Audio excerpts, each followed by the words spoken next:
거고요. 자, EBS에서 3번의 EBS 출제 중에서 한 번도 뽑히지 않은 유형이 있습니다. 잘 보세요. 뭐죠?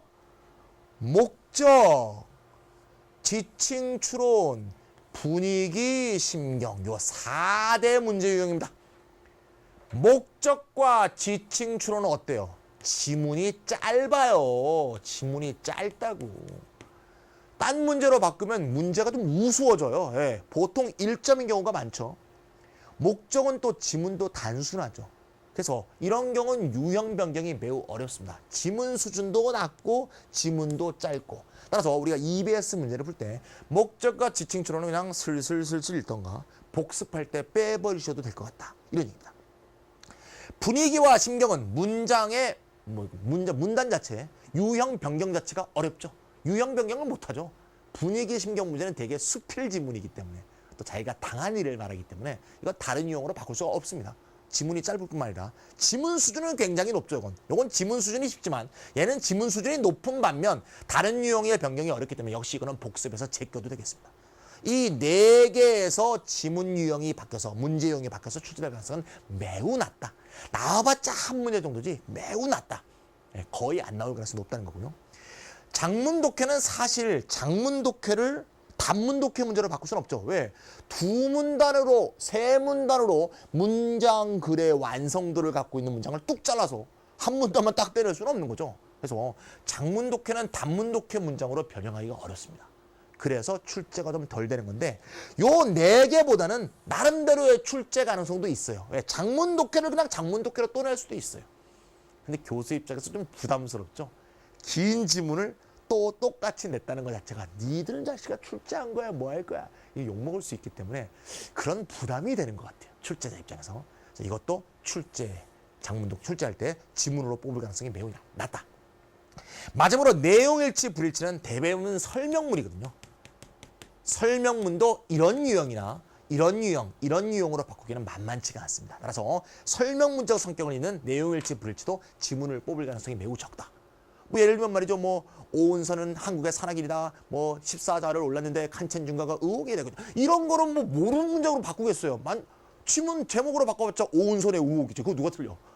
그러니까 안 나온단 말이야 그렇게는. 그러니까 설명문은 문제 유형을 바꾸기가 어렵다. 요즘은 잘 보시고 EBS 학습할 수 있는 기본 방향을 잘 정리해드렸습니다. 되죠?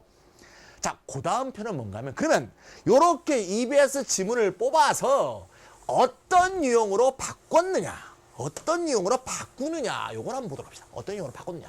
볼까요? 이겁니다.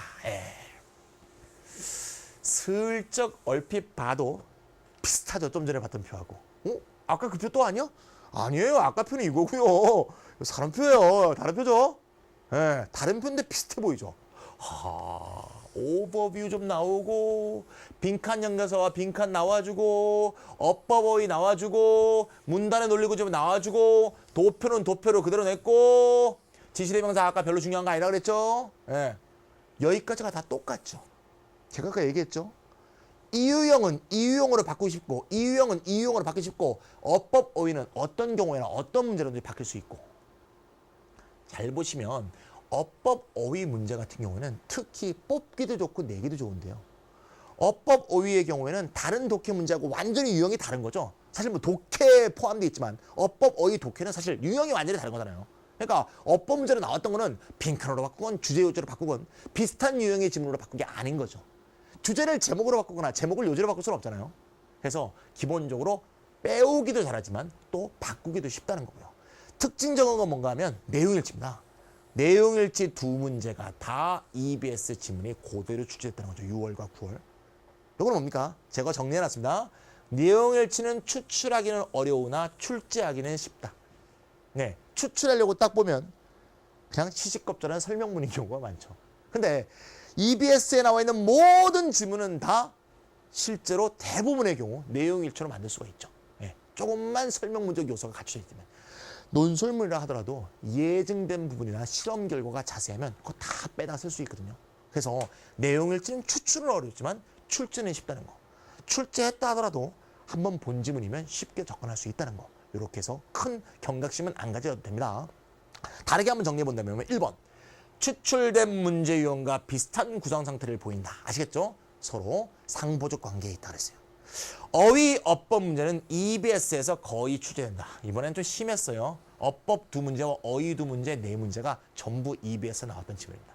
예, 유형적으로 완전히 다른 것과 달리하기 때문에 가볍게 그 지문을 그대로 따다 쓸 수 있는 그런 점이 있다는 얘기죠. 그래서 아마 2011년 수능에서도 어휘어법 문제는 기본적으로 EBS에 있던 지문을 그냥 차용해서 쓸 가능성이 높다. 이것이 우리에게 가지는 실천적 의미를 좀 말씀드리면 어법 같은 경우가 기본적으로 그렇게까지 난도가 높지 않을 것이다. 이때까지 계속 어법 문제가 항상 최고 난이도를 구성한 경우가 많았죠. 6월 모의평가도 그렇고 9월 모의평가도 그렇고 어법 문제가 상대적으로 쉽습니다. 어법 문제가 그렇게까지 어렵지 않을 뿐만 아니라 지문도 익숙하기 때문에 어법 문제가 가장 어렵다는 것은 올해에서는 이제 완전히 깨질 것 같다. 이런 생각이 들고요. 어휘도 기본적으로 EBS 지문을 주로 낸다면 EBS에 있는 어휘만 다 알면 네 어휘 문제는 틀리지 않게 해주겠다. 이런 메시지를 주고 있는 거죠. 그런 각도로 공부해 주시면 되겠다는 거예요. 어휘어법은 정리됐죠? 좀 이따 또 할게요.